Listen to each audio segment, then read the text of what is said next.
Evet, aslında kırtasiye olarak tüm hazırlıklarımız tamam, şu anda hazır. Yani tüm okul şeylerine hitap edecek seviyede tüm ürünleri hazırladık. Ancak tabii ki pandemiden sonra ve enflasyona rağmen kırtasiye sektöründe de bir yükseliş oldu. Ancak diğer ürünler gibi ya ciddi bir yükseliş olmadı. Örnek vermek gerekirse yani diyelim ki bir ilkokul öğrencisinin maliyeti ne olur? Tüm ürünlerini alırsa yaklaşık 700 lirayla 800 lira arasında 1000 lira bandında oynamaktadır. Anaokul civarında anaokullarda 1000 lira, 1500 lira. Lise seviyelerinde yine 700-800 bin bandında oynamaktadır. Dediğim gibi ya diğer sektörlerdeki gibi kırtasiyede öyle ciddi bir yükselme olmamıştır. Ya tabii tepki genel olarak biliyorsunuz ciddi bir enflasyon oldu. Etkilemektedir. Yani düşünsene, asgari ücretle çalışan bir ailenin gelip 4 tane çocuğu varsa çocuk başı 1000 lira verirse bu nasıl geçinecek? Böyle bir sıkıntımız tabii ki vardır. Öyle bir tepkiler gelmektedir.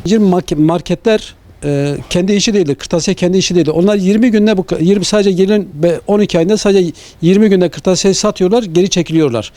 Bilinçli müşteri aslında bunu sorması lazım. Onlar satarken bizden daha çok pahalıya satmaktadır. Neden diyeceksiniz?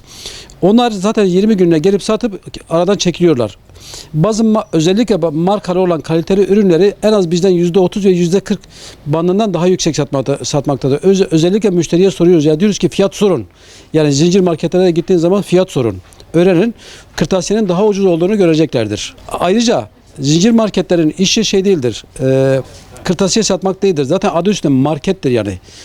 Bu anlamda hükümet bir adım attı. Yani biz yapacağız, zincir marketlerde kırtasiyeyi kaldıracağız ama o adım sonuçsuz kaldı, yarım kaldı ve hala da satmaktadırlar. Yani zincir marketler bizim işlerimizi bayağı bir etkiliyor. Bizden %30, %40 bandında bir fazla fiyat artışında bulunmaktadırlar. Hatta bazı ürünleri biz de kontrol ediyoruz ama fiyatların bizden daha yüksek olduğunu görüyoruz. Biz okul sezonuna hazırız. Çanta olsun, gerek kalem, defter, kitap hepsi hazır bulunmuş. Fiyatlarımız da uygundur. Fiyatları büyük süpermarketler ve zincir marketler çok farklı etkiliyor. Onların satması müşterilerin orada ucuzmuş gibi gösteriyor. Aslında malları hem kalitesiz hem de bizden daha pahalı. Çünkü defter geliyor diyor ki orada daha uygunmuş ama halbuki bilmiyor ki kırtasiyedeki ürünün kalitesi ve fiyatı daha uygun olduğunu.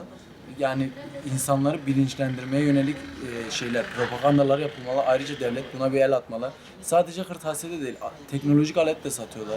Bütün esnafı öldürüyorlar aslında zincir market olarak. Yani ortalama şöyle söyleyelim, 1000 bandında ya da 1100'ü de bulabiliyor. Çanta fiyatları ya da kalitesine, markasına göre fiyatlar değişebilir. Artıp azalabiliyor. Orta kalite segmentler 700-800, en üst segmentler de 1200 fiyatlarını buluyor. Çantalar da değişiyor zaten. Biz geçen sene sattığımız çantaların fiyatları da bayağı bir arttı.